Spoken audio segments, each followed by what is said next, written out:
You're listening to the official Reformed Stoic podcast, covering politics, philosophy, theology, conspiracy theories. I'm ready to get to the bottom of this life. Are you? Join Wolfgang, Sketty Squad, Purity Gang as we strive to take dominion over this dying planet. I am Reformed Stoic, and this is my podcast.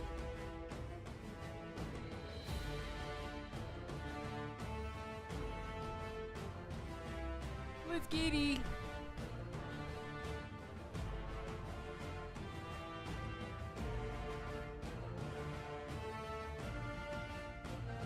Mic check. Alright, hold on, little buddies. Woo, we running a little bit behind today. Let's get it.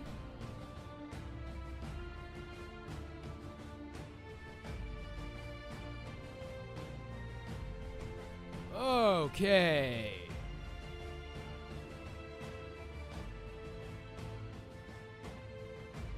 How we doing, gang?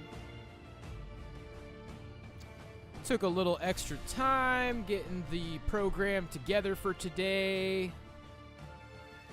Buddy boyos.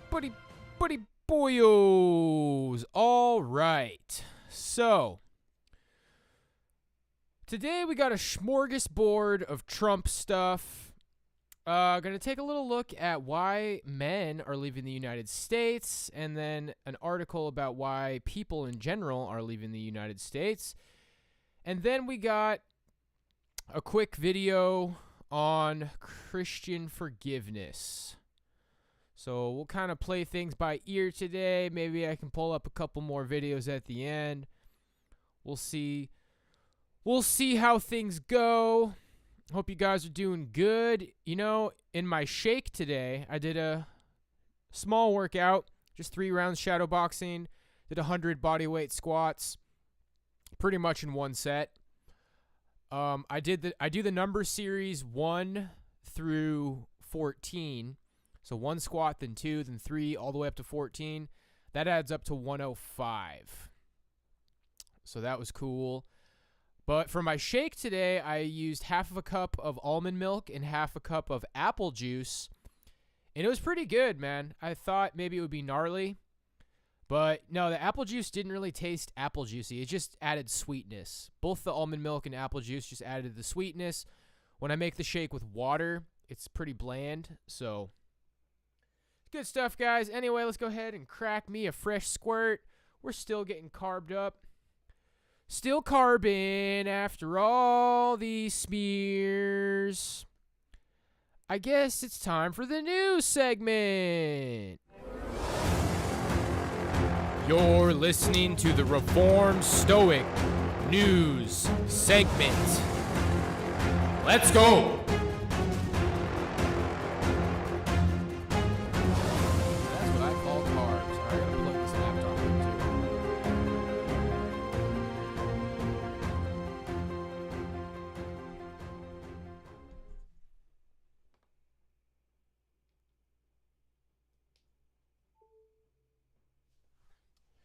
We're all over the place today, buddies. Buddy boyos. Okay. How am I doing? I'm looking a little bit out of the camera, huh? There we go. Mic check. Alrighty then. Let's go ahead and get it smearing. Liberal cuck, but orange man bad. Yes, indeedy. We're going to get to the bottom of it. So, Trump reacts to committee's unanimous vote to subpoena him. Yikes. CNN, let's go. I want to go to Norm Eisen now. Counsel to House Democrats during Trump's first impeachment trial, and Obama White House ethics czar, along with John Miller, our chief law enforcement and intelligence analyst, and Stephanie Grisham, former Trump White House press secretary who resigned from the administration on January 6th. John, you're next to me. Let me start with you. Uh-oh. Come on. Come on, computers. Had a little bit of a bumpy start here. Do you think the committee made a case today, and this was one in the court of public opinion, something that they needed to do, separate from criminal investigations going on in the DOJ and elsewhere? Did they make a... my computer's just like having trouble. Hold up. I'm going to take this off 720p or something. Yeah, shit. I feel like it's because my laptop wasn't plugged in. And now it's plugged in. Quality. Oh, auto sit. Come on. Come on. Make a case that Trump himself committed criminal actions. Well, they certainly are building towards that, because you can see they constructed it the way you would construct a case against any other leader who wanted to be insulated from those actions, a mob boss, a cartel chief, which is, how did they build today? They said, well, the Proud Boys were out there. Who were the Proud Boys reporting to? Roger Stone. There's telephone records. The Oath Keepers were out there. Who were they reporting to? There's records, showing they're communicating with Roger Stone. The head of the Proud Boys visited the White House. Parenthetically, what they didn't say is he claims he went on the holiday tour like anybody else. Somebody will have to ask how a guy with multiple felony convictions got on the holiday tour after they ran his background. But they were building that case that there were people on the ground who were answering the people who answer to Trump. Right, and the question is, will that be enough? Now, Norm, then they come out today and they do this vote, and they want Trump to testify. Trump is out there saying, why did the Unselect Committee ask me to testify months ago? Why didn't they? Why did they wait until the very end?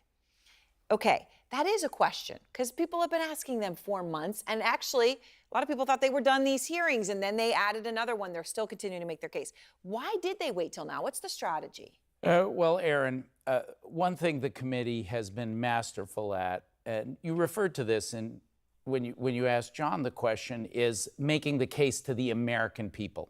And so this was the last bombshell. It's not unusual to wait until you've gathered evidence from others. It's classic law enforcement. Yeah. John's on the law enforcement side. I've been on the defense side. You work your way up the pyramid. So I think it's both good drama, good stagecraft, but it is good law practice as well. Which is interesting because, Stephanie, there's the expectation that Trump will fight this or not do it. I mean, you know him well. Do you think there's any chance that he actually agrees to do this? So I think that he won't be able to resist the thought of going in front of the committee and defending himself. He always would say to me and to everyone else, I'm my own best spokesperson, and he thinks as a narcissist that everything he says is right and beautiful and perfect, right? Perfect phone calls. I think he's going to string the committee. And you guys think everything he says is bad, no matter what. Trump good, Trump bad. Trump good, Trump bad. Committee along. I wouldn't be surprised at all if he tries to negotiate with them, maybe to make sure it's in prime time for ratings, make them allow him to show some of his bogus proof that the election was stolen. That wouldn't surprise me at all. And then when he doesn't get his way, of course, he'll put out on his social media that they wouldn't cooperate. He tried. So if I had to predict or guess, that would be my thought. Well, and of course, there's a risk in that theater for them as well. Maybe that's why they waited, John, till this point.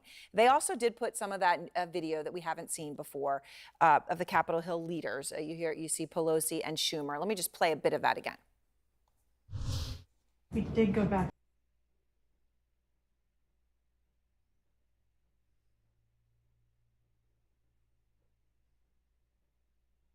We did go back into session, but now apparently everybody on the floor is putting on tear gas masks to prepare for a breach. Well, I'm trying to get more information. They're putting on their Tear gas masks.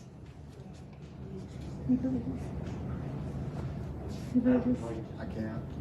I'm going to call up the effing Secretary of DOD. We have some senators who are still in their hideaways. They need massive personnel now. Can you get the Maryland National Guard to come too? Hi, Governor. This is Nancy. Governor, I don't know if you have been approached about the Virginia National Guard. Mr. Hoyer was speaking to Governor Hogan, but I still think you probably need the okay of the federal government in order to come into another jurisdiction. Thank you. Secretary of the Army. Oh my gosh, they're just breaking windows. Now, why don't you get the president to tell them to leave the Capitol, Mr. Attorney General, in your law enforcement responsibility? A public statement, they should all leave. And Trump's response tonight, why didn't Pelosi call out the troops before January 6th, which I strongly recommended that she do? Of course, testimony shows that he did not do on that day, despite repeatedly being asked. What's your reaction to this when you hear that? You know that Steve Sund, the former Capitol Police chief, sat down with the sergeant-at-arms of both houses and said, I would like the National Guard there. On January 3rd, he got an intelligence report from his own intelligence people saying this was going to be bad, and the difference between this and prior demonstrations was that not the counter-protesters fighting with each other, but Congress itself would be the target. And what he was told was, we'll reach out to the National Guard and tell them just to be on standby. The National Guard says, we don't do standby. You either call us out or we don't, because it takes them a couple of days to get there. In this case, they got there by that night, but by then they had to call every police department in the region just to get the building back. You know, one of the interesting things about all of this and all the investigations, the January 6th committee, the DOJ, what you're seeing in Georgia was whether Trump ever told anybody specifically that he knew he lost the election, right? That he didn't, in some kind of deluded insanity, actually think he won and therefore this is justified. But today, the committee showed something different, that he had explicitly told people that he knew that he lost the election. Let me play it. So we're in the Oval and there's a discussion going on. And the president says, I think it could have been Pompeo, but he says words to the effect of, yeah, we lost, we need to let that issue go to the next guy, meaning President Biden. I remember maybe a week after the election was called, I popped into the Oval just to give the president the headlines and see how he was doing. And he was looking at the TV and he said, can you believe I lost to this effing guy? Mark raised it with me on the 18th, and wow, what a powerful testimony. Can you believe I lost to this guy? Now that's some juicy gossip right there. so following that conversation, where the motorcade ride driving back to the White House, and I said, does the president really think that he lost? And he said, a lot of times he'll tell me that he lost, but he wants to keep fighting it, and he thinks that there might be enough to overturn the election, but he pretty much has acknowledged that he's lost. I mean, Stephanie, this is all really interesting and crucial, right? And Meadows there at the end. A lot of times he'll tell me that he lost, right? Those are conversations that would have happened between the President of the United States to Mark Meadows. This is, it seems extremely significant, Stephanie, that he said to multiple people that he lost. It does. I agree with that. And I want to note, I do think they did a great job today in the committee of also showing premeditation of saying, no matter what, I won. But that struck and rung very true to me. I mean, you could go back through our administration and look at many examples. COVID, he knew COVID was very serious, but then he chose to say it wasn't. Or that silly hurricane map where he drew where the path was. Everybody knew that that's not where the path was, but he drew it, and that was then true. So it didn't surprise me. It didn't surprise me to hear that everybody around him at the White House knew that he had lost, but it also didn't surprise me to hear that people were tiptoeing around him and letting him throw his fits and say that he won anyway. And that's truly what's scary. And one of my biggest regrets about the administration is that we enabled this man, and now look where it's left us. Well, Norm, it also makes the point, which, legally you may or may not have needed to do, but to say that when Trump asked for just one more vote, it wasn't because he thought he actually fairly won the vote. He knew that he didn't win the vote, but he was trying to get it anyway, right? He was trying to subvert democracy. We've heard a lot about Meadows' role, but we haven't heard from him. He is the crucial person we have not heard from. How important would he be at this point? Meadows is critically important because he can give you, we had double hearsay from Cassidy Hutchinson repeating what Meadows heard from Trump, the declarant. Meadows can really give you the direct evidence against Trump, although I do think that evidence has mounted. As you point out, Aaron, in Florida, when he told Raffensperger, we heard that tape today, I just want you to find 11,780 votes. After today, nobody can believe any longer that he thought he had those votes. So Meadows is a very important witness. All right. Thank you all very much. Boring. Yeah, man, this is just the current pro wrestling episode, bro. The insurrection was a long time ago. It totally looks staged as fuck. Major fetish. I don't think Trump really had anything to do with it. If he did, it was all planned and everybody already knew. And yeah, something tells me that Trump is going to be fine. This is just like Russia all over again. This is just like Trump and Russia all over again. Russian hackers. Trump's going to be fine. It's going to be Trump versus Biden in the next election, and Trump's going to win. And then I think that like a couple of weeks after Trump goes into office, something's going to happen where they're going to try to take him out of office, and that will be a big event. They'll hope for that to be a big event that causes a bunch of riots and chaos. That's my prediction. This is a nothing burger. Trump wins. A couple of weeks into Trump taking office, something happens. Prediction hype. Imagine trying to destroy democracy yet calling yourself a patriot. This is what a lot of people don't seem to understand, bro. This country right now is the result of democracy. People try to say this is because it's not a real democracy. No, this is a real democracy. And the result of a democracy, looking at just from post-World War II till now, is half the country hates the other half of the country, and it continues to get worse until the country can barely function. Until we just get gridlocked and half of the country is raging liberals, other half is conservatives. That's the direct result of democracy. GOP, we demand accountability. Trump is served a subpoena. GOP, not like that. He should do it for his supporters. They're dying to see him testify under oath. He's a coward and will lie his way out of showing up. He's screwed. You know, this is like some tabloid stuff. Everybody's all pissed off and, you know, slaving it up, living their disappointing ass lives, and everybody just loves to take it out on Trump, bro.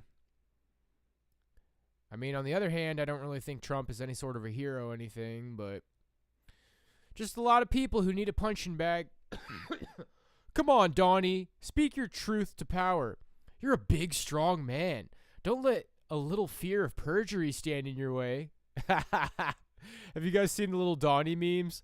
Oh, little Donnie. Hey, guess what, little Donnie?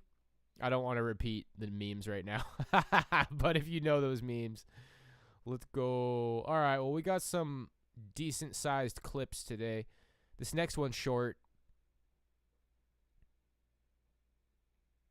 Man, I'm just so in tune with my computer, like struggling with the CPU. I feel it. It's been lagging. No one has paid a price for framing Donald Trump. Fox News yesterday. Let's go. Let's bring in Devin Nunes, former chairman of the House Intel Committee, now CEO of Trump Media and Technology Group. Good to have you with us today, sir. What's your reaction to that story? Thanks, Martha. Well, I think initially there's this Get Trump Bounty program, the size that's up to $1 million for someone who was already on the payroll. Not to mention what David was talking about, those other names that he was mentioning. I know it's like word salad with all the name games with the Russia hoax, but those people were all working for the FBI also. So I think there's a long list of people that were working both for the FBI and for the Clinton campaign and the DNC, all to do one thing, and that was to get and frame Donald Trump. And what is still, we're still dealing with this now 6 years later, and still no one has paid a price for it. Yeah, no one has paid a price. And so Jim Comey would have been aware of this $1 million that was offered quickly?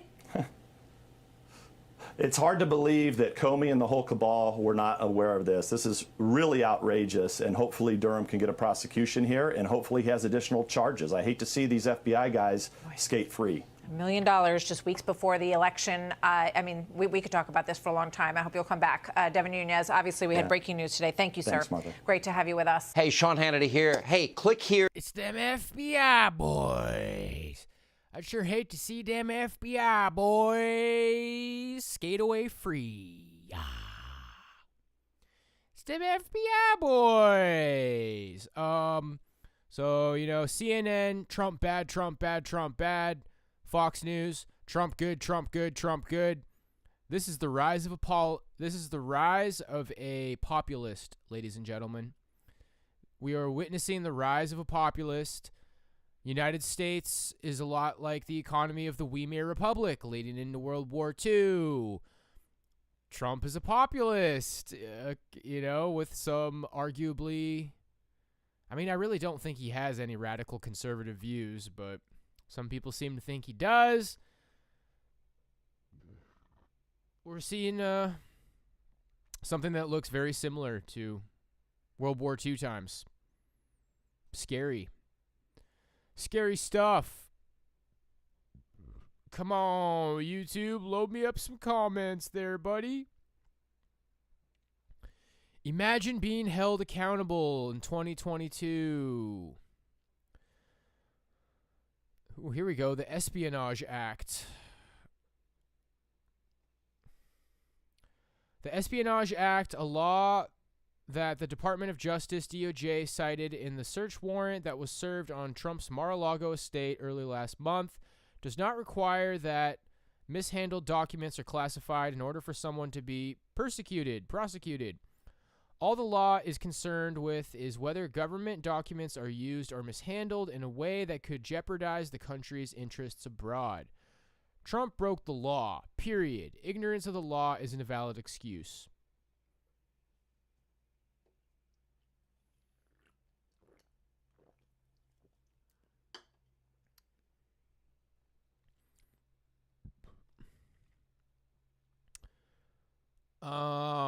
There's a time and a place for everything. This is the time for people to be exposed for their dirty deeds. Dirty deeds done dirt cheap. If a regular citizen did this, we would get arrested for a false police report. So why aren't these people being held accountable? Yeah, pretty cut and dry. Some people think Trump should be locked up. Some people don't. Y'all heard my prediction. Y'all know where my sentiments are. Okay, January 6th committee shows new video of Pelosi and other lawmakers during a Capitol riot. And it looks like they showed some of that footage in the first clip, so hopefully this isn't boring. NBC News yesterday. What you're about to see is previously unseen footage of congressional leaders, both Republicans and Democrats, as they were taken to a secure location during the riot. You'll see how everyone involved was working actively to stop the violence, to get federal law enforcement deployed to the scene to put down the violence and secure the Capitol complex. Not just Democrats like Speaker Nancy Pelosi and House Majority Leader Steny Hoyer, but Republicans like Vice President Pence, Senate Majority Leader Mitch McConnell, Majority Whip John Thune, and countless other appointees across the administration. All of them did what President Trump was. I'll go ahead and add something right now. I told you guys I was in a thread on 4chan last night that was saying 1/3 of men 130 IQ or higher are basically living like neats. What's a very profound comment that somebody made is that Atlas Shrugged is happening. They said that Atlas Shrugged is happening. Now, ultimately in Atlas Shrugged, it's the capitalists who left behind the socialist society. You know, the capitalists were blamed and rejected, so they leave behind this rapidly socialist society. It's becoming so socialist. Blah, blah, blah, blah. Anyway, yeah, somebody said that like Atlas Shrugged is happening, and I thought that was a very interesting comparison. I've never read Atlas Shrugged. Another interesting comment I heard on 4chan years ago, somebody says, the kind of people who are smart enough to comprehend Atlas Shrugged wouldn't read it all the way through. And, I mean, I could understand if you've read Atlas Shrugged. I never have. It's very long, and I think the point is pretty clear just in the summary that it's a society that starts to reject and resent the strong, the producers, and they leave, and then the society suffers for it. It's definitely quite a bit different than what's happening, because the message of that book is ultimately libertarian. Like, you should just shut up and not complain. The elite produce all the good things. They're the people who have something to offer. If you demonize them, your society's going to be shit. We're seeing something similar, but it's not with monolith capitalists. It's just with very capable, intelligent men who are refusing to take part. So, yeah, anyway, continuing. Is not doing what he simply refused to do. Take a listen.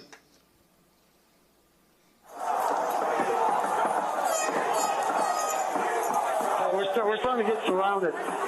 They're taking the north front scaffolding. Unless we get more munitions, we're not going to be able to hold. The door has been breached, and people are gaining access into the Capitol. Yeah, but you know what? We have got to finish the proceedings, or else it will have a complete victory.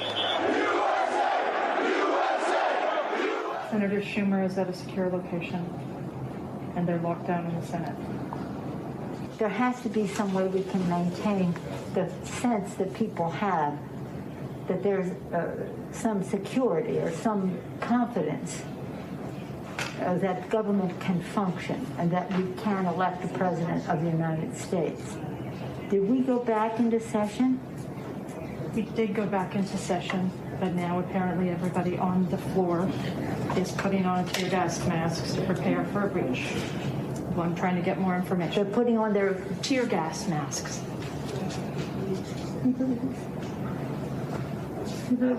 I can't. We need an area for the House members. They're all walking over now through the tunnels.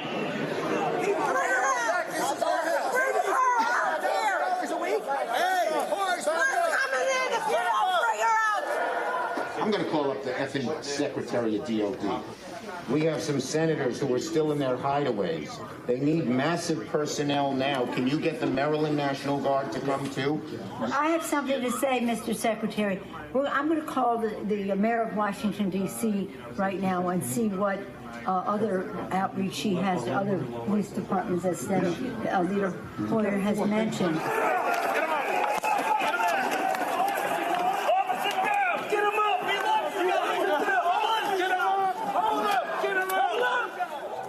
Hi, Governor. This is Nancy. Governor, I don't know if you have been approached about the Virginia National Guard. Mr. Hoyer was speaking to Governor Hogan, but I still think you probably need the okay of the federal government in order to come into another jurisdiction. Thank you. Secretary of the Army. Oh my gosh, they're just breaking windows. They're doing all kinds of. It's really that they said somebody was shot. It's just horrendous, and all at the instigation of the President of the United States. Okay, thank you, Governor. I appreciate what you're doing, and if you don't mind, I'd like to stay in touch. Thank you. Okay. Thank you. Bye-bye. Virginia Guard has been called in. You know, I'm just talking to Governor Northam, and what he said is they sent 200 state police and a unit of the National Guard. They're breaking windows and going in, obviously ransacking our offices and all the rest of that. That's nothing. The concern we have about personal safety is it just transcends everything. But the fact is, on any given day, they're breaking the law in many different ways. And quite frankly, much of it at the instigation of the President of the United States. And now, if he could at least somebody. Yeah, why don't you get the President to tell them to leave the Capitol, Mr. Attorney General, in your law enforcement responsibility? A public statement they should all leave. USA!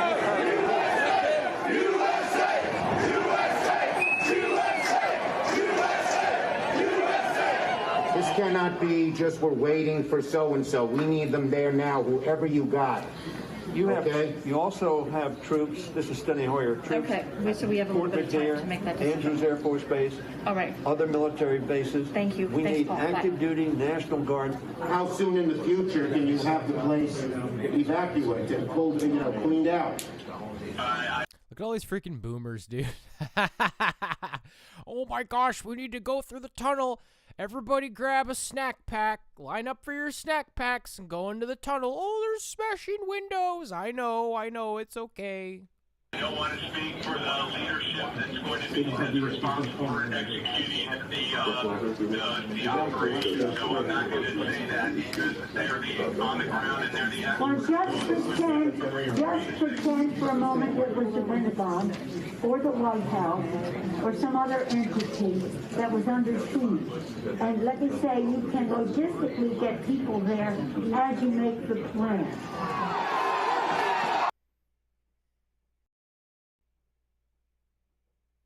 Sketty, no commercial gang.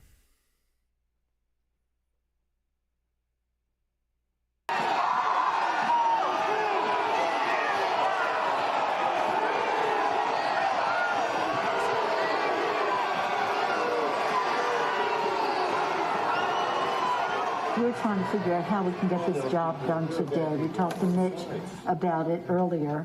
He's not in the room right now, but he was with us earlier. And said, we want to expedite this, and hopefully they could confine it to just one complaint, Arizona, and then we could vote, and that would be, then just move forward with the rest of the state. The overriding wish is to do it at the Capitol. What we are being told very directly is it's going to take days for the Capitol to be okay again. We've gotten a very bad report about the condition of the House floor with defecation and all that kind of thing as well. I don't think that that's hard to clean up, but I do think it is more from a security standpoint of making sure that everybody is out of the building, and how long will that take? I just got off with the Vice President. I got off with the Vice President-elect. So I'll tell you. Okay. But what we left the conversation with, because he said he had the impression from Mitch that Mitch wants to get everybody back to do it there. Yes. I said, well, we're getting a counterpoint that is, we could take time to clean up the poo-poo that they're making all over them, literally and figuratively in the Capitol, and that it may take days to get back. And I'm at the Capitol building. I'm literally standing with the chief of police of the U.S. Capitol Police. He just informed me what you will hear through official channels. Paul Irving, your sergeant at arms, will inform you that their best information is that they believe that the House and the Senate will be able to reconvene in roughly an hour. Good news. Your sergeant at arms will be in touch about the process for getting members back into the building. Thank you very much, Mr. Vice President. Good news.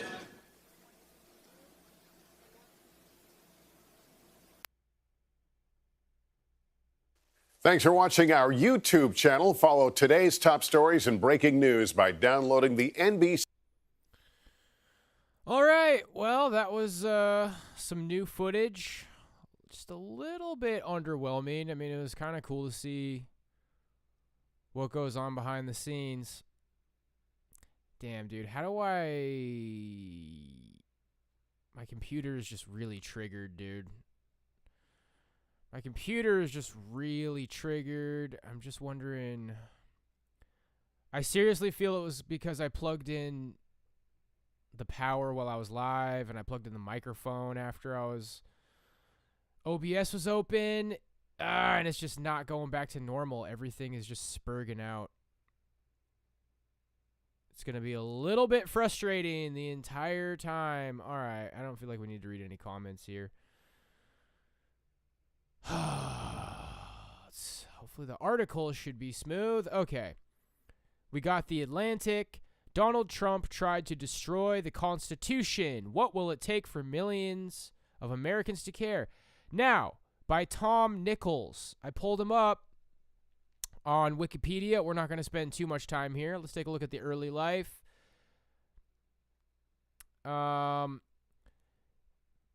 Bachelor's degree in political science from Boston University. Master's degree in political science from Columbia University. And a certificate from the Harriman Institute of Columbia University in 1985. And a PhD in government from Georgetown University. Let's Jesuit it. So this guy's got some of that sweet, sweet Georgetown Jesuit intelligence actor education. U.S. Naval War College. He became a professor of strategy at U.S. Naval War College. So the guy who wrote this article, a little bit of an interesting character here. So, the final hearing of the House January 6th committee made clear that a duly elected and sworn president of the United States tried to overthrow the constitutional order. When are we going to act on that knowledge? But first, here are 3 news stories from The Atlantic.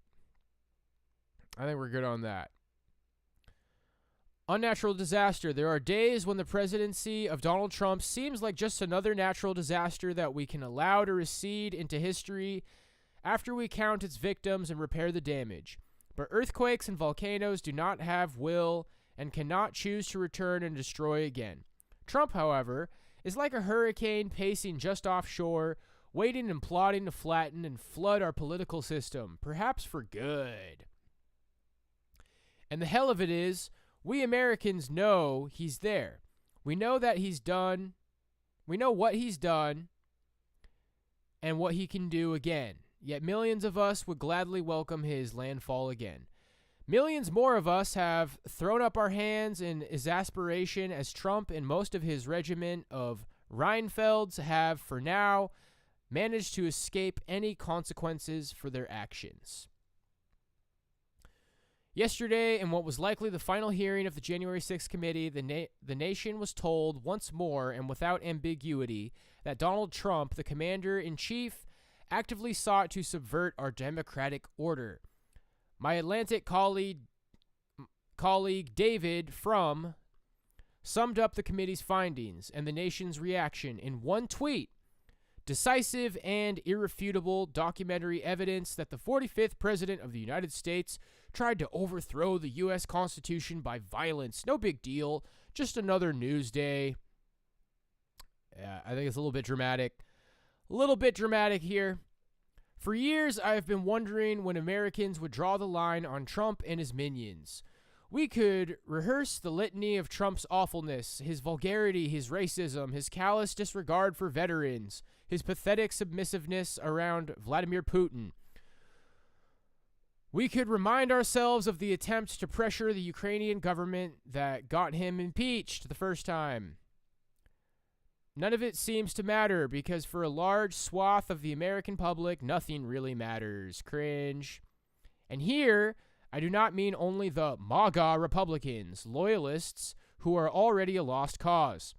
Trump was tragically prescient when he said that he could shoot someone on Fifth Avenue and they would not abandon him. Nor do I mean the people who have attached their parasitical careers to their Trumpian host. Dude, this guy is literally a blumpher. Blumph! Blumph tried to be Hitler. This guy's on that level. No, I mean the ordinary Americans who shrug at a violent insurrection and the near miss of a coup. As the historian Michael Besklaus said on MSNBC last night after the hearing, Trump probably wanted to declare martial law. Ooh. He also pointed out that the insurrection was a close-run thing, noting that if Trump and those rioters had been a little bit faster, we might be living in a country of unbelievable darkness and cruelty. No, I don't think so. I don't think those people were ever going to take over the fucking government, dude. You really think that those people were going to, like, take over the government somehow? Give me a fucking break, bro. But who cares? After all, inflation is too high, and gas is still too expensive. And that's a bigger problem than the overthrow of the government, isn't it? Oh, so some rich fucking Georgetown University bigwig thinks that middle-class regular people shouldn't be complaining about inflation. Why are you guys so worried about inflation? We almost lost our democracy. It's like, oh, excuse me, not everybody's a fucking bigwig fancy pants. Some people can't really afford to pay the extra gas prices. Some people can't really afford the inflation. I'm so sorry, Mr. Bigwig. Did I make you uncomfortable in the woods? Zing! The worst of the worst, however, are the people in public life who know better but who refuse to condemn the candidates flying Trump's banner. Ohio Senator Rob Portman, for example, supports J.D. Vance, a former Trump critic who now slathers himself in the stink of Trumpism like a teenage kid with his first bottle of cheap body spray. Oh, jeez. Portman is retiring and had nothing to lose. Well, nothing except his long-standing reputation as a decent man, but he declared his support anyway. Apparently, with a Senate seat in play, Portman thought it gauche to be too judgmental about Vance emulating Trump, the president who put his own vice president in mortal danger. In a country that still had a functional moral compass, citizens would watch the January 6th hearings, band together regardless of party or region, and refuse to vote for anyone remotely associated with Donald Trump, whom the committee has proved, I think, to be an enemy of the Constitution of the United States. Oh no!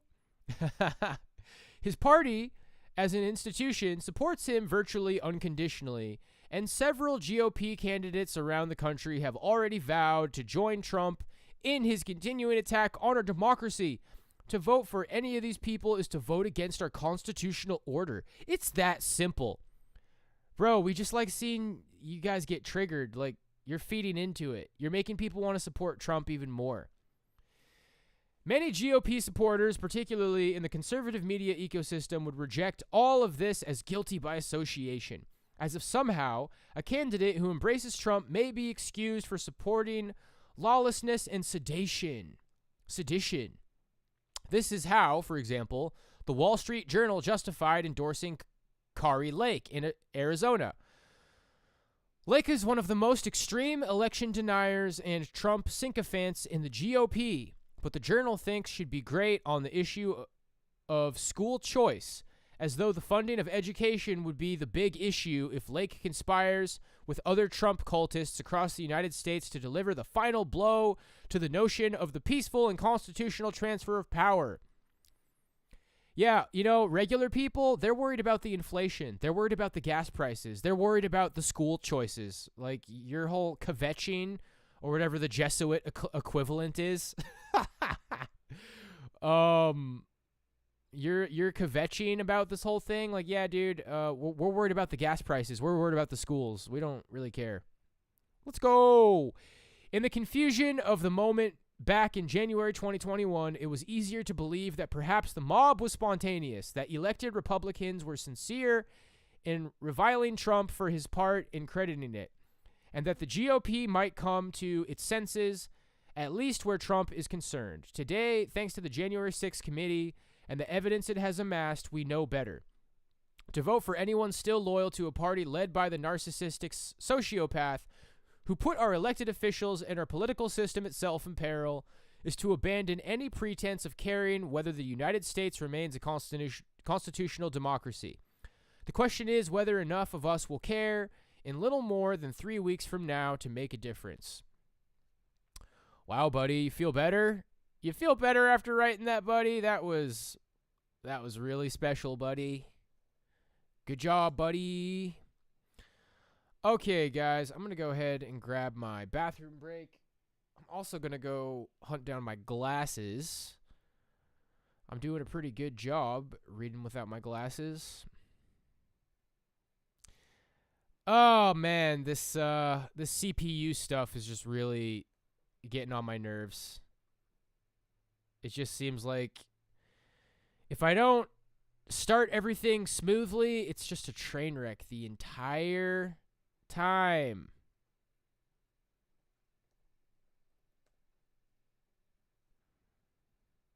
get some more funny moose. Come on. Come on, funny moose. Come on. There we go.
All right, guys. Next up, we got kind of a fun topic. Here we go. USA men are not leaving just for the foreign women.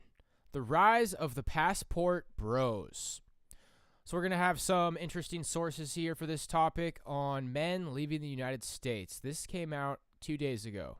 Dating right.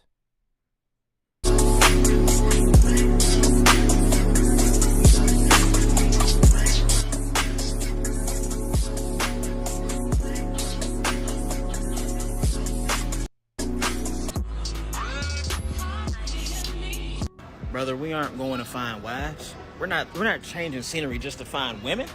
Brother, we're changing scenery to find peace. Peace all the way around. Freedom from the 9 to 5 bullshit. Freedom from crazy ass taxes. I'm paying taxes so that I can work to pay taxes, to owe taxes at the end of the year. Brother, we're passport gang for peace, not passport gang for pussy. We're looking for a new lease on life all around. Now they know good and well men are not just leaving the States and leaving the U.S. just for the women. A lot of men are leaving for cultural reasons. Cultural meaning police brutality. A lot of guys are tired of dealing with gangs in the inner city. I don't want to keep carrying my weapon just to avoid little Tay-Tay them at the gas station when I want to stop and get gas and not have to worry about getting robbed. A lot of black men are getting away from the crime, and they also want to get away from the cost of living. Now, a lot of people can deal with the cost of living, but I think we're raising a generation of more financially savvy men who love to save money versus living in the States and maximizing all your income, just depleting all your savings because, you know, everything's so high along with student loan debt. Yeah, Hey, I pop a flirt, it give me more stamina. I hit that net like an animal. Shit, that shit like a snack. Go get some racks, what you better do. LeBron, yo. The cost of living, which is ridiculous in a lot of states. A lot of these guys are average men making $30,000 to $40,000 to $50,000 a year, and that's fine. But in certain cities, a lot of guys cannot continue to pull off living paycheck to paycheck. Some men are also tired of getting used for their vote when they get nothing in return versus other countries. Men are also tired of being blamed by black women if they lose an election or not. There is a particular female candidate for governor who is already setting up to blame men if she don't win the election, saying that if black men don't get out and vote for her, she will lose and this is black men's fault. So a lot of men are also tired of going through that. Yo, asking Muslim TikTokers, which ethnicity is their future wife gonna be? Let's go. My boy, unbothered. Let me ask you, where your future wife coming out of? Al-Maghribi. Maghribi, my boy. My boy, which ethnicity is your future wife gonna be? Adan. Adan, let's go. Adan ka iskailali. My boy Zubi, let me ask you, where your future wife coming out of? Probably the Middle East or East Africa. I like that. My boy Boy Farouk, let me ask you a question. Where your future wife coming out of? Somali. Yo, I love my Somalis though. My boy, let me ask you, where your future wife coming out of? Hey, she's coming out of India. India, I like that. Yo. My boy, let me ask you, where your future wife coming out of? I'd say Somalia, maybe Arab woman, and whatever Allah gives me. I like that. Not fucking Europe, you know, like not UK, not the United States, not the fucking West, bro. Relaxation, my boy. My boy, let me ask you, where your future wife coming out of? Somalia, okay. My Moroccan brother, let me ask you, where your future wife coming out of? Well, she got to be North African, but I'm going to say Algeria, yes, sir. My sweat say to my campaign on 10. I like to be sheep ready for, but I'm really into her friend. House off in the hill. Got it up. Where should I go to find my wife, America or Thailand? You try both. Give me one option only. You try both. And then one option, I mean, if you go to Thailand, you figure it out, like boy, lady boy, or woman. You figure it out. Would I get a wife easier in Thailand? I would be easier because you look great. Really? Thank you. You're welcome. I'm gonna bag you. Huh? I'm gonna bag you. I need a Thai wife. Go to Thailand. But you're already here. I'm not available. Why? Chatty. He's blowing it though. Because I'm booked. What does that mean? You asked me what does it mean? Yeah, what do you mean booked? Because I'm already taken. You have a husband? Nope. I'm gonna snatch you from that guy. I just, I have someone, I'm dating someone. Is he an American man? She's American. She? He's, oh my God. I was like, damn, you lesbian, baby? Now that's all I got in this video. Please be sure to hit the subscribe button, leave a like on the video, leave a comment down. Shit, man, that was our fucking bros in the cut giving us some litty facts. Let's get it, man. Let's do this work. Passport gang. Okay. American black men, let's start businesses over the world and show the world our amazing culture. School. Are we in it, my black brothers? Let's get it. Brothers, you deserve to be happy. F the haters. You do you. Relationship goals. I told my friends in USA, if you're working from home and never have to actually go to an office, should go over to Thailand or Vietnam and work from there. Your money will stretch 5-fold easily. Yeah, that's not bad advice, guys. Especially if you guys got some sort of an income online. You know, you're making money off the stock market or whatever. Here's the places that I'm hearing about. Thailand, Philippines. I've heard good things about Cambodia a long time ago. And Colombia. Colombia, Philippines, Thailand, Cambodia. I've heard decent stuff about all those places. I think maybe somebody said they visited Vietnam, and that was kind of similar, but Thailand, Philippines, safe bet. Colombia. Let's go.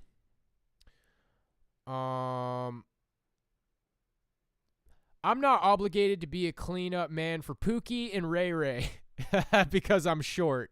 Not hood, nice, stable, and not the most popular. Why should I do anything that Pookie and Ray Ray Nem never had to do? I don't want to pay more for something the last guy got for free. Real. BW are upset. Black women are upset at black men opting for passports because they want these guys to be their safety net, backup plan, beta buck provider after they've hit the wall. Had a bunch of kids and been ran through by the same handful of guys that ran through all the other women in the same city. Now, guys, I'm not going to make any blanket statement here like, oh, dude, it sounds like black men deal with it worse with black women, like black women are worse or something like that. I'm not going to say anything like that. I have found myself a lot of the times in the past digging on what some like black MGTOW guys have to say or some black dudes talking about their experiences with women. I can definitely relate.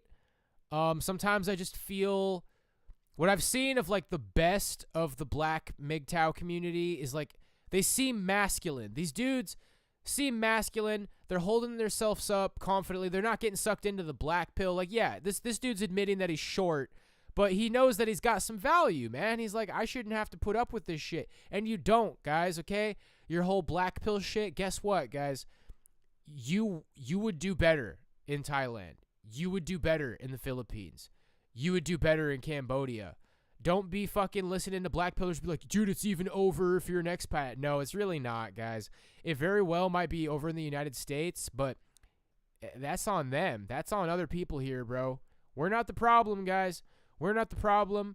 I don't really have the means to, like, be an expat anytime in the near future, but it's something to think about. And it's probably a viable option for some of you. So, something to think about. Peace is priceless. As more and more black men leave America, we'll see how important he was when factories and logistics companies can't find help. Well, damn, guys. Apparently a lot of black men are leaving America. Let's go! Celebrate good times. Oh, yeah! Celebrate all the black people leaving. I'm just kidding, dude. I'm trying to get out of here too, bro. All right. Why I left the United States for good. For good. June 6, 2022. This is New Earth Homestead. So you were born into this world, into the place and family that you were raised in. This place and family makes you who you are. You don't really know a life other than the one that you grew up in. I came into the world in a small city in Mississippi. This area of the United States is called the Bible Belt, meaning that conservative Christianity plays a strong role in the society, where most people follow the teachings from the Bible and attend church every Sunday. My grandpa was a preacher, so these beliefs were heavily indoctrinated into my childhood. However, at some point, there was this one question that for some reason, I kept asking myself, who am I before I was told and raised what to be? I started to become so fascinated by this concept. Like, what if instead of being born into Mississippi, I was born into a town in India where there was a completely different culture? This is so cringe, dude. I kind of wasn't paying close enough attention. What he said, he was like indoctrinated into Christianity, and now he's like taking some cringe swim in the lake. He's like, who am I?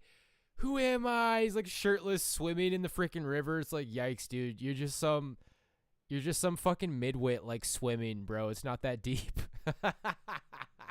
Who am I? What if I was born in India? Like, okay, bro. We're kind of in a similar place almost, but not for the same reasons, bro. I would have grown up with a whole different belief system and life view. I started to realize... Literally, Richard Dawkins. That's literally a Richard Dawkins TED Talk argument. If you would have been born in India, you'd be an Indian. Well, thank God that I'm not, Richard Dawkins. If you would have been born in Pakistan, you would have been a Muslim. If you would have been born in India, you would have been an Indian. I thank Jesus every single day that I wasn't. Praise God for making me a white Western man. Can I get an amen? It could have been this. It could have been that. You could have been this. Coulda, woulda, shoulda. Who cares, buddy? It is the way it is. Why is your mind all in fiction, imaginary land? See, that's atheists for you. Their mind is all thinking about what could have been. Hey, buddy. Hey, atheist dreamer. Why don't you get your head into fucking reality? You're like, it could have been this. It could have been that. How about reality, buddy? How about it is the way it is? And you were born in the West, and you were exposed to the greatest belief system that there is, because it's the truth, and you accepted the truth. And, man, is there anything better than being a white Western man who accepts the truth of Jesus Christ? I'm not trying to be mean. Like, hey, if you're black and you accept Jesus, amen, brother. That's the best it gets, guys. Short, tall, big, small, white, black, yellow, blue. If you accept Jesus Christ as your Lord and Savior, you did a good thing. You made it, buddy. Let's go. that we usually only believe the things we do because of the environment that we are raised in. There are thousands of different belief systems all over the world, so what made the one in Mississippi the inherent truth? That couldn't be the case, I thought. There can't be just one truth when there's a whole world out there. Once I figured this out, I couldn't go back. I needed to explore and open my mind to different cultures and perspectives. I knew I had to leave Mississippi. I knew I had to leave the United States of America. I wanted to go somewhere completely different than where I grew up, so I thought, why not? I'm gonna go to the Philippines. I found a really good deal on a flight, so I booked a ticket and set off on my first ever. Yes, he's going to the Philippines. He's doing it for like really cringe reasons. Like, oh, there's freaking thousands of religions. I'm taking a freaking bath in the water and it's so deep. And I mean, it's cool that he went to the Philippines, but obviously this guy's a total douche. Ever time leaving the USA.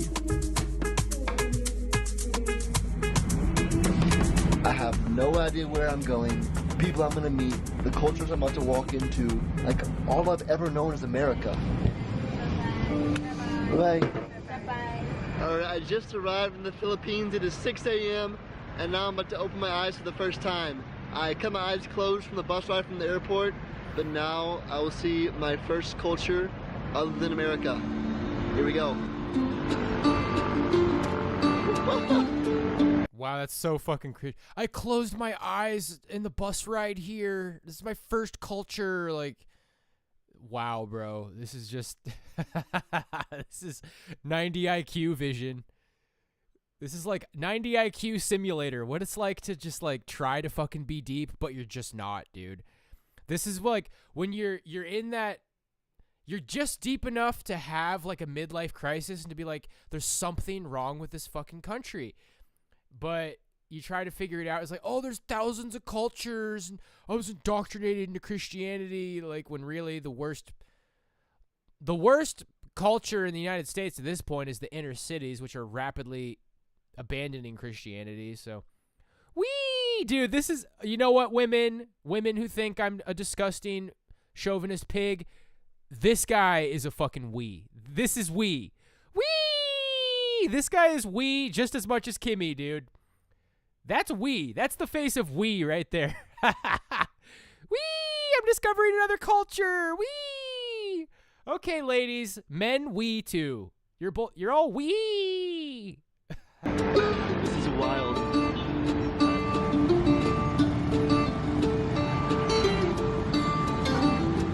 In my first hour in the Philippines, I met these boys that then brought me to their home. What I didn't expect was to be immediately showered with tons of food right when I arrived. That is chicken tinola.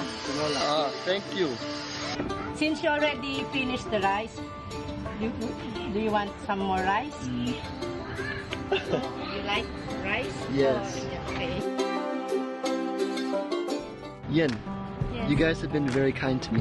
I had 5. Wow, bro. I mean, that should give you an idea, guys. He's been there for like a minute, and this is already happening. Whoa, look at that, bro. Dude, I like Asian girls, man. I've always liked Asian girls. I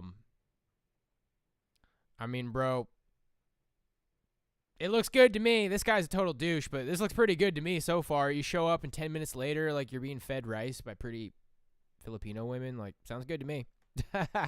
5 plates of food in like 1 hour. Why are you guys so kind?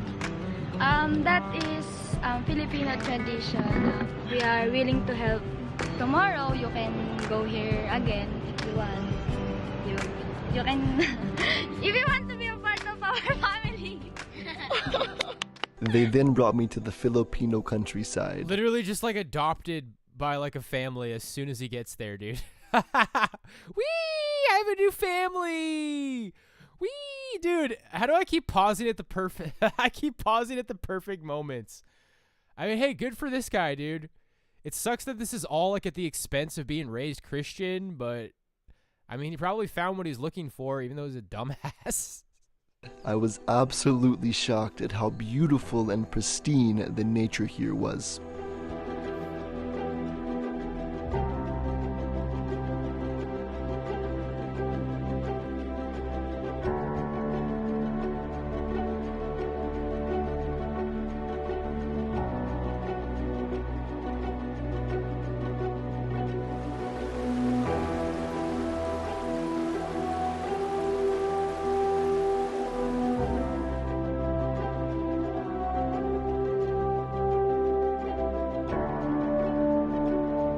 Filipino gang.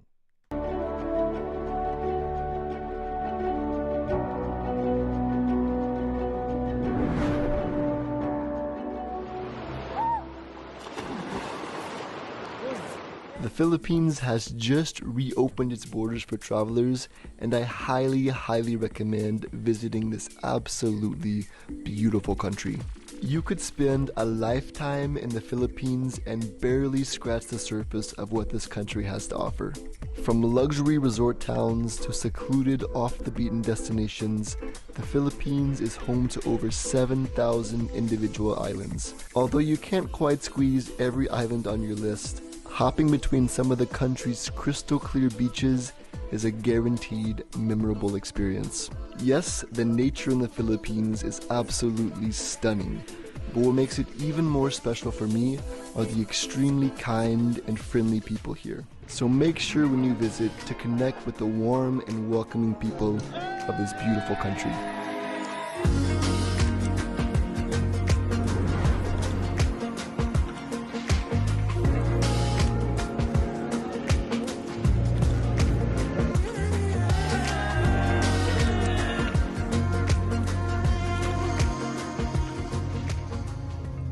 Since my trip to the Philippines, I continue to travel all over the world, from India to Nepal to Singapore to all over South America.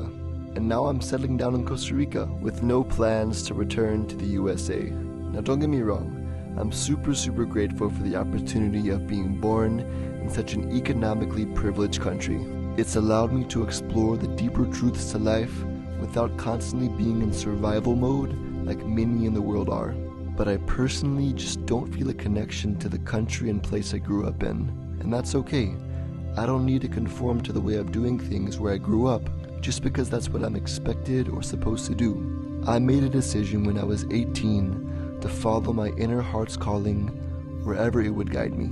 So I leave this video with one question to pose. Who were you before you were told and raised what to be?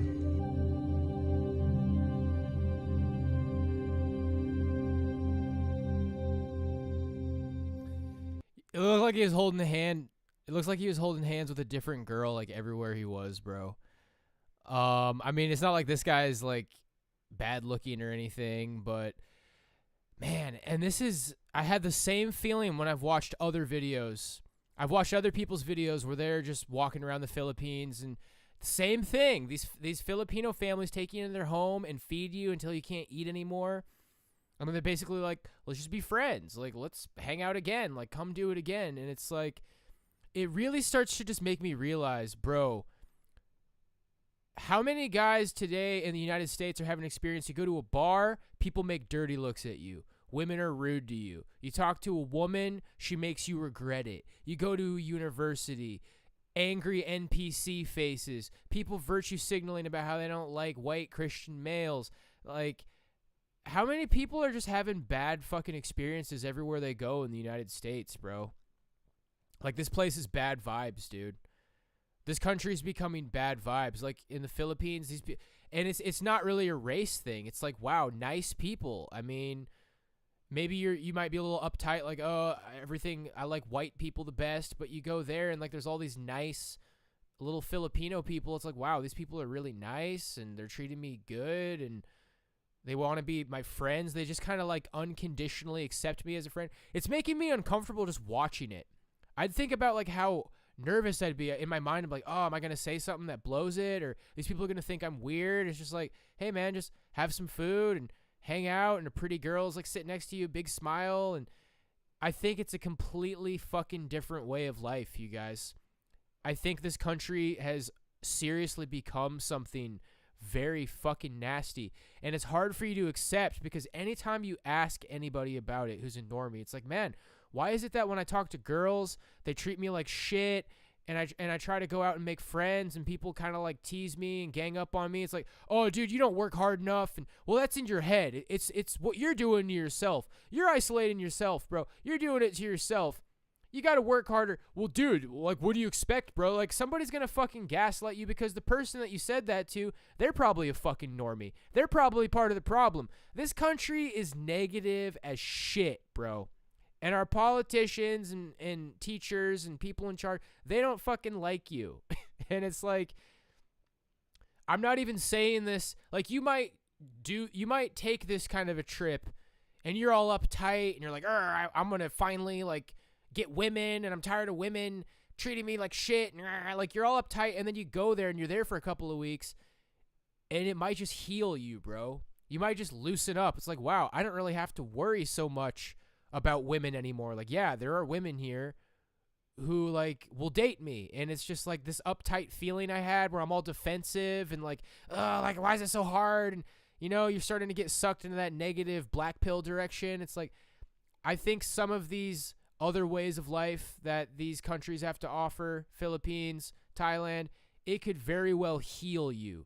It could heal you, man. You could loosen up.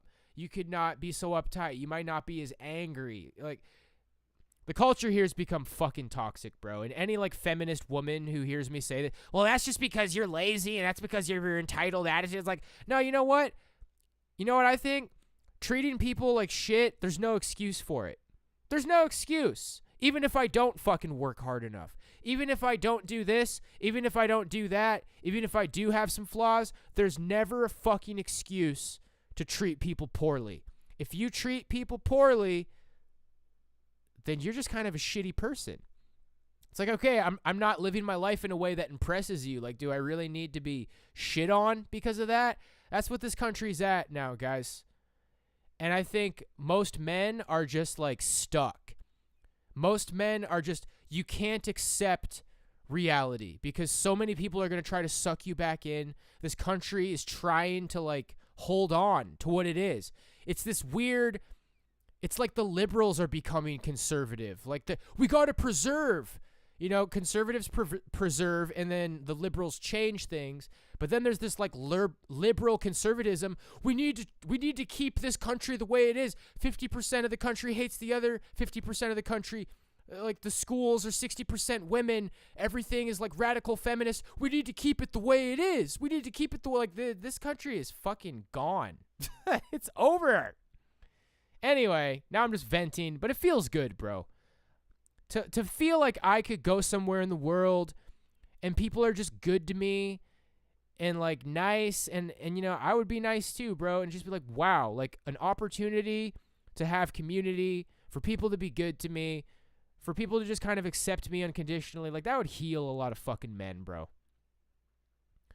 A lot of men just need to be reminded that there's some good people in the world.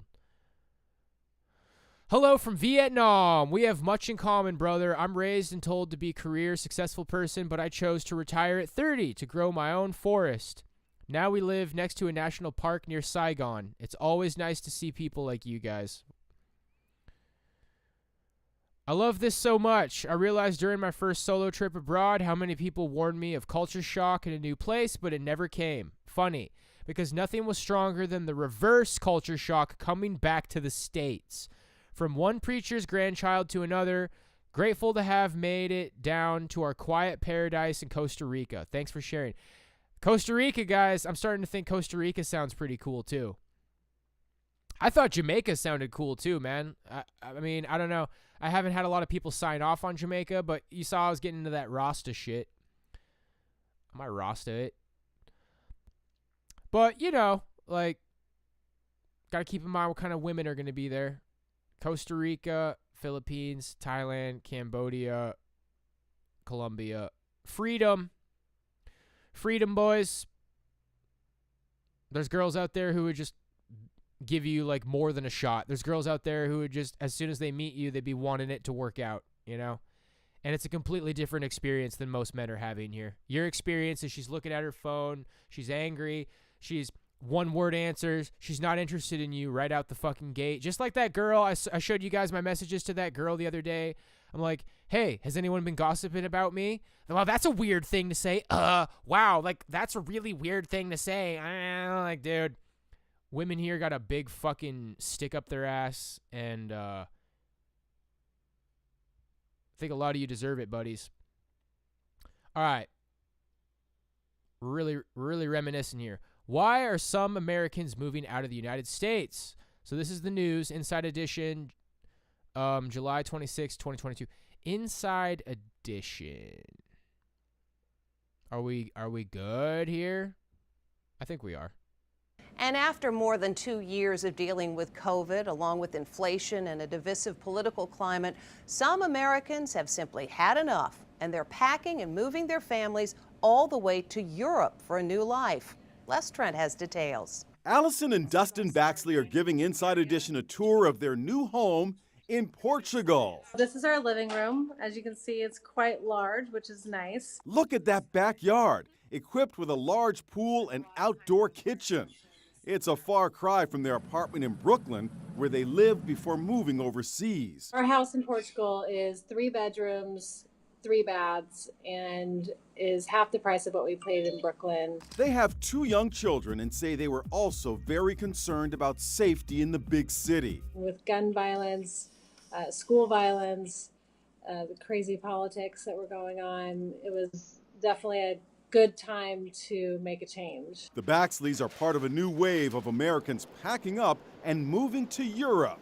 Luciani Serafovic is a real estate broker specializing in international sales. I am seeing a very large trend of people wanting to move to Europe. They're doing this because they can work remotely and also because they want more savings, more space, and also a better work lifestyle. So where are they going? Greece is seeing a huge spike, 40% compared to last year. Italy and France are also seeing their highest U.S. demand in years. Mom Stephanie Sinclair is among those making the big leap back to the old world. She's moving with her son from Atlanta to Italy. You can hear the church bells from one of the churches now. She just bought a house in Sicily after being fed up with the cost of living in the States. A total of $60,000 is what it costs for 2 houses and a storefront area with a bathroom for literally 3 properties. Here we are. Galen and Meryl Draper recently relocated to this stunning estate in southwest France. I would say for the price of like a bathroom in Brooklyn, we were able to get that, and also the bank. I mean, we were able to get a loan there that's like less than 1%, which doesn't even make sense here. These Americans say moving to a foreign country is not easy, but feel it is the right decision for them. Yeah, I think this news special was not trying to put emphasis on the super red-pilled places to move.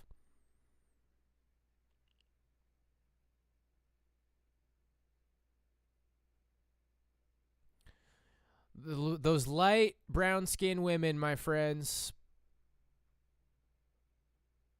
Asian women, Colombian women, they'll treat you good. And what do women here want to say? You're fucking disgusting. Yeah, that's so misogynist. It's like, you know what? I just want to find a girl who'll be good to me. You could find that here if you fucking, if you improved, if you, like, yeah, but I could also just find it in the Philippines, like, for existing. and I don't mean to, like, I assure you I would be most respectful about it. I would not want to just, like, be a crazy womanizer or anything, but, you know, I'd be keeping my eyes out for a woman who wants to build something. And girls, United States, this is one of the last times I'm ever going to tell you, feminism is a lie. It was created by women who hate men. It was actually created by men who hate fucking families and God. And you got to be submissive. You hate it. Men don't like women who have resting bitch faces and who are combative and who insult them and who sleep with a lot of guys. Dressing conservatively, not going to college, being motherly, being feminine, being nice, supporting your man. Women ain't about it here anymore. Women ain't about it, and a lot of women who think they're conservatives, you ain't about it either. The churches are getting liberalized. Last chance, ladies. But I don't think there is a chance anymore. I don't think there is a chance anymore. And you don't even want these men anyway. You don't even want these men anyway. You'll keep angrily scrolling through. You'll keep angrily swiping through Tinder. That guy's not tall enough. That guy doesn't have nearly enough money. You'll swipe a guy and get a match with him. It's like, I don't know why I swiped this guy. That's really boring. It's like, really? You're just going to say hi? How's it going? That's really boring. One of the most powerful memes, guys, is like the girl looking at her phone with an angry face, and then it says 6 hours later, and she's still looking at her phone with an angry face. Just women angrily, really? This is all the likes I got? That guy, that Sultan, I could get a better Sultan than that. They're never happy. Western, enlightened, modern women are never fucking happy, bro. It's like, oh, you know, I treat you good, and it's like, oh, you're only 5'8". Oh, you don't have hair, and you're 5. Yeah, but I'm a good man. It's like, dude, these women are fucking ruined. They're pigs. They're fucking pigs. They'll never be happy. Not all women, but this country, I don't think it can be saved, you guys. Okay. Really just spilling out my heart today. So now we got medium.com. He's not 6'8". Somebody said it's over. Earthbowl said it's over if you're under 6'5". That's, bro, it's more over if you're under 6 foot. It's over if you're under like 5'11", I think. I know some Chad guys are like 5'11". My dad's 5'10", and, you know, he was a big, meaty guy. Like, 6'5" is like really fucking tall. Perfect height that women agree on is 6'2". 6 foot is plenty tall. Okay, U.S. citizens are leaving the U.S. in droves. Here's why many American citizens are ditching America and becoming expats. It was one of those cold and dreary mornings. Those ones where I struggled to haul myself out of bed. I lay there helplessly like a frozen chicken waiting to defrost for dinner. Winter had arrested me once again. Everyone told me, you'll get used to it eventually, but I never did. Winters were always brutal. On that particular winter morning in 2020, I woke up and decided I needed to change my reality. I needed to leave America. I don't know if it was a realization, a thought, a hunch, or a feeling, but it was a primal urge, raw and instinctive. It felt like I was caught in a fight or flight moment, a moment where I needed to run to save my life because the beast I was up against was far too large and powerful to stay to fight. I needed to leave America. That morning, I wrote in my journal, I'm stuck in this nightmare called the American dream. I'm having sleep paralysis, shaking yet stuck. Struggling to wake up from this treacherous dream. It feels really cold and lonely here. Cold metals and hot concrete. Artificial everything. Everything is toxic. The air filled with chemtrails. The water filled with chemicals. The land filled with toxins. The water bodies filled with mercury, the plants coated in pesticides, the animals filled with antibiotics. Okay, dude, your journal's kind of cringe. Writing it felt cathartic. Cringe. It was the day I buried my American dream. Immediately, I started to make plans to leave the country. I needed to give myself a chance at survival, a chance at living. In my research on where to go next, I discovered a silent exodus happening. People were slowly leaving America.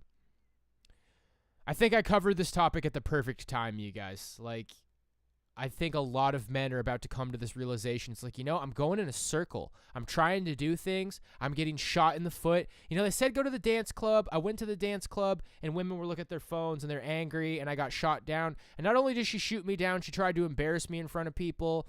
You know, jobs, getting laid off, not being able to find a job in my field, pay's not going as far. I think a lot of people's like, man, you know, I go through this cycle where I have a shitty experience. I go online and people say, work out, bro. Be yourself. Look in the mirror. Learn game. Learn this. And it just goes on for years and years and years. It's like, you know what? I don't want to go through the same exact fucking cycle again. And the thing is, guys, is you have to be a guy who has money, and that's not really me.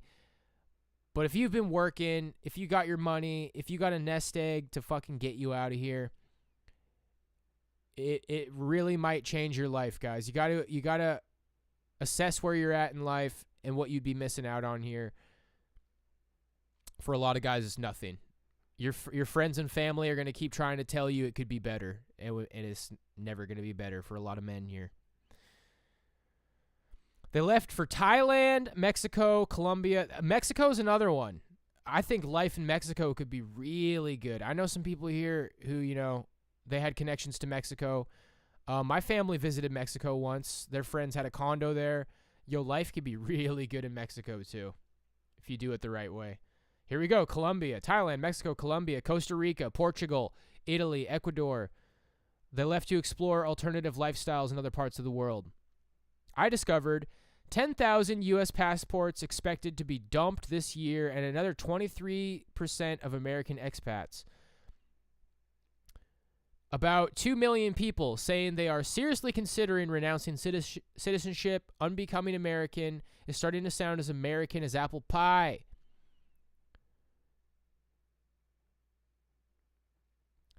More and more Americans were not only leaving America, but they were also ditching their citizenship, a precious thing many immigrants willingly sacrifice their lives for daily. Here's why many American citizens may be ditching America.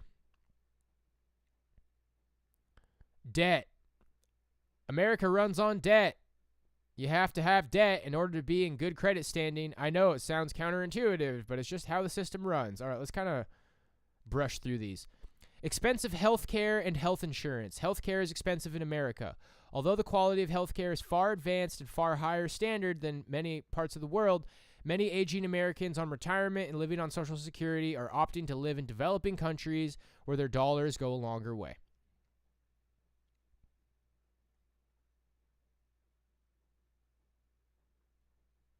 Rising cost of living. Inflation is fast rising. The cost of living, food, and rent are going up exponentially.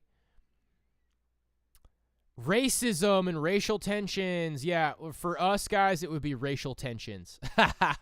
If you're black, then maybe you think it's racism. If you're white, it's like, yeah, racial tensions. Like, I'm tired of people calling me racist all the time. America was built on racial inequality and racial tension. Yeah, whatever. All part of the reason we want to leave. Taxes. Some Americans, especially wealthy Americans, are looking to protect their wealth from the government and IRS. They're looking for a cheaper alternatives to paying higher taxes. Here we go. Just curious, have you ever thought about moving out of America? What are some of the reasons why you'd consider moving out of America? Where would you go? I'd love to hear from you in the comments. You guys, a lot of you are afraid. A lot of us are afraid. It's like, I've never known anything outside of the United States. I have nobody. I'd have to completely start from scratch. I'd basically be leaving my family behind. I'd be leaving behind everything I know. A lot of guys are just, you're ready. You're ready, bro. And it could be scary. I feel like I know, like for me, it's just, man, I got cats. I don't got a lot of money. Like, I'm trying to make do with where I'm at for now. But when I start to craft a dream and a financial goal, this might be it. This might be my 5-year plan. Is like, let's figure out how to get the fuck out of here and go somewhere where I feel like I could live a good life. Alrighty, my friends. How are we doing in the comments? Gura? I have no idea who that is.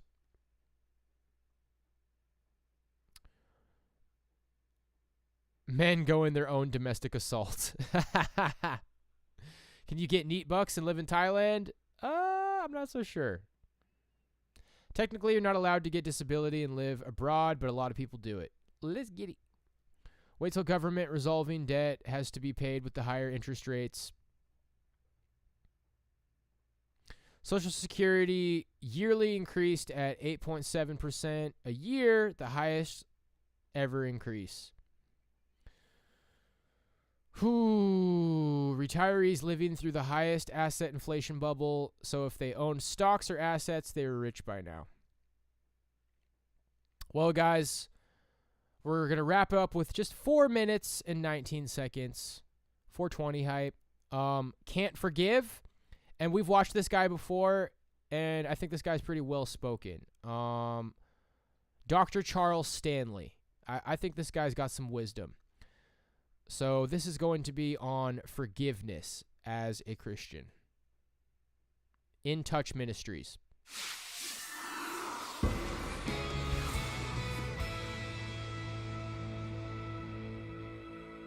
Unforgiveness is like a seed planted. And when it's planted, it's going to grow roots. And it's going to grow and grow and grow. And remember this, the consequences of unforgiveness do not disappear because you start doing good things. You can't come to church enough. You can't hear enough sermons. You can't give enough money. You can't have enough good deeds to eliminate and to remove a bitter, resentful, unforgiving spirit. Something has to happen on the inside of a person, because what happens is it grows and grows and grows. And remember this, that if I keep unforgiveness in my heart, it's a decision I make. I don't have to. I can either remain unforgiving, I can remain resentful, I can remain not wanting to see the person, look at the person, or when I see them, for example, I have a bad spirit. I can keep that in my heart only to my damage, because it always damages the person who is unforgiving. And if you think about it, it's self-imposed bondage. When the person has an unforgiving spirit, it's there. And it, depending upon what it is and so forth, is to the way you feel the weight of that. But when a person feels like they've really been wronged in a big way, and they carry the weight of that and don't deal with it, they carry weight. It's a weight that God never intended. Come unto me, all ye that labor and are heavy laden, and I'll give you rest. But if I come to him, I've got to unshackle my unforgiving spirit, my bitterness, my resentment, my hostility, and all of my defensiveness. And saying, well, you know, it's not what they did to me, it's what they did to somebody else. It's still resentment, it's still hostility, it's still anger, it's still bitterness, and the consequences are the same. Or, if I'm unwilling to forgive myself, let's say that you do something in your life that you just can't forgive yourself. If you don't forgive yourself, the consequences are the same. Because it's still, listen, it's still an attitude within yourself that carries consequences, because there is guilt, there is self-anger, and all the things that go with it. Unforgiveness is a destructive element in anyone's life, and it doesn't fit who we are. And if you'll think about it, we can call it sin. But you know, what I've discovered is the little word S-I-N doesn't really mean too much to most people. But when you say what it really is, rebellion against God, that's what it really is. So you know that rebellion against God is to fight against him. It's to say no to him. It's to insist on I have my way no matter what way he wants. So when you look at unforgiveness as rebellion against Almighty God, it is a sin. It is a sin that doesn't go away until you're willing to deal with it and acknowledge that it's there. And it oftentimes has consequences a person never dreamed of. And if they could just foresee the consequences in their family, among their children, or in a person in their business, in their personal relationships, if they could foresee the consequences of how that works, they'd get rid of it. But many people just push it aside and say, well, nobody's perfect. Everybody makes mistakes. It's my business. It's nobody else's business. If I want to feel that way, I'll feel that way. But that does not remove the fact that it is a spirit of rebellion against Almighty God. Well, guys, I can tell you that this is highly relevant to what I've just recently gone through. An old buddy of mine, okay, I made a heartfelt apology. I wrote him up an explanation of the things that I was going through here, and he turns down my apology, uses it as an excuse to try to say a bunch of things to make me fucking feel bad, and it's all because I made him a little bit uncomfortable in the woods. And anybody here remembers when I was talking about that way back then, he made me uncomfortable in the woods as well. It's an unbelievably petty thing to do, and people like that, I was trying to make right. I was trying to forgive and forget and apologize and make it right. And people like that, they don't want things to be right. They don't want you, because I wasn't trying to fucking be his friend. I don't know if he thinks I wanted to fucking hang out with him and pal around with him. I mean, he's such a fucking narcissist fake that I wouldn't be surprised if that's the way he thought about it. Those people don't want you to have that closure. They don't want you to be able to move on past them and heal and leave things at a good place and move on. The thing is, guys, is if you wrong someone, all you can do is apologize. That's always the first fucking step. He's lecturing me. It starts and ends with you. Well, yeah, it starts with me apologizing. And I made a very sincere, well thought out apology. And not only did you not accept, but you tried to use that opportunity to fucking fling a bunch of negative horse shit at me. And as a Christian, you guys, I can tell you that these people who God put in my life are exceptional challenges. I think that God believes in my ability to overcome and to grow as a person, because these kind of people want to see you do bad. They want to see you acting poorly. They do not want to see me saying, hey man, I'm glad it's no hard feelings, I wish you the best. They do not want that. They want chaos. They want me to fucking get pissed off and leave them a bunch of messages so they can say, there we go, this is what you are. This is what you really are. They love nothing more than sadness, chaos, confusion, anger. That's where they live, and they want to drag you down into it with them. And when you are intelligent and well put together and you're ready to take your life to a better place, they will do what they can to stop that. They will get in your path and sit and get in your fucking way. So, in this particular case, for me, I just need to think, you know, I'm going off, beating my chest. This guy's a pussy. This guy's this and that. He is. It's right. It's not right for me to go on and on and on and on about it and be a bully. But that's the reality, is he is timid, less than a midwit, uneducated, uninfluential. He's got nothing. He's got nothing to show for his life. And it even says more to his faults that he's not willing to accept a heartfelt apology after a year. So ultimately, my life moves on. Forgiveness can just mean that you try to take these people out of your headspace and you don't fucking like dedicate a bunch of time to trying to get revenge or seek wrath. I've had some dark thoughts since Wesley did me dirty like that. I've thought about going to his work with my camera and embarrassing him in his place of work, but you know that's just not going to do anything positive for me. You know that's wrathful behavior. It's sinful behavior.